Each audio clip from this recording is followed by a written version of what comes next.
Simon says, I begin to get the feeling that Christmas is around the corner when Ma starts making sweets and the smell of burnt sugar and baking fills the house.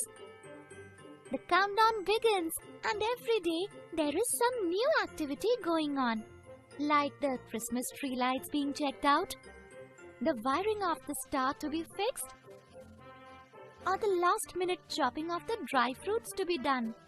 Then, before we know what is happening, we start our rounds of carol singing, meeting old friends and making new ones. Oh, the entire month is fun. This year, however, was different. Early in the morning on the 1st of December, my mother woke me up with awful news. I have to go to the hospital, Rita, she said worriedly. Why? I asked. Grandpa has had a terrible accident. Grandpa is my favorite person in the world. After my friend Latika, I can't tell him anything, even grumble when I think Ma is being unfair to me. He always listens and gives me his fullest attention like I'm an adult. Simon does too, but that is different. When Grandpa began to lose his eyesight some years ago, he got himself a guide dog, a trained German Shepherd, and called him Simon. Because I have to do what Simon says. He told me when I asked him why he chose Simon. Then he told me about a game he used to play when he was a boy called Simon Says. Because of Simon, Grandpa could continue to live on his own. He could go for walks and even do some shopping now and then when he wanted to surprise us with gifts. Simon led Grandpa straight into the path of a car and he was badly injured. My mother said that evening. He was awake when I went, but he just kept calling out Simon's name. Ma had brought Simon back to our place, but he just moped around the house, barely eating or drinking. It was as if he knew he was responsible for Grandpa's condition. That night, Simon didn't sleep at all, and after that, he just got worse. I took him out for walks, talked to him, and told him we are praying for Grandpa's recovery. It was a couple of days later, when I returned from school, that I made the discovery. Simon was sitting on the porch in front of the mesh door, but he didn't react to the sound of the rickshaw when I got home. He did not reply to me when I called out to him. He just continued to stare straight ahead at Ma, who was in the kitchen. Simon! Simon! I called loudly. Finally, he turned his head, stood up, and trotted towards me, wagging his tail, a big doggy smiley on his face. He's deaf, Ma, I said when I walked into the kitchen. That was why he led Grandpa into the path of that vehicle. He couldn't hear it approaching. Ma stopped cooking and thought for a minute.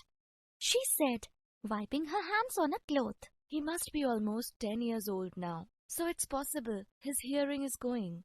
Simon still wasn't eating, and the next morning, when I took him for a walk, his legs gave away, and he sat down heavily on the grass. Ma!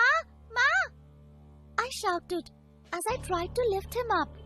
Come quick! Simon can't walk! Ma helped me pick Simon up and we took him to the vet. Simon was running a fever and was severely dehydrated. So, he was put on a drip immediately. I stayed with him until he was settled. A few days spent as much time could with him as he fought for his life. It was a week before I could visit Grandpa again.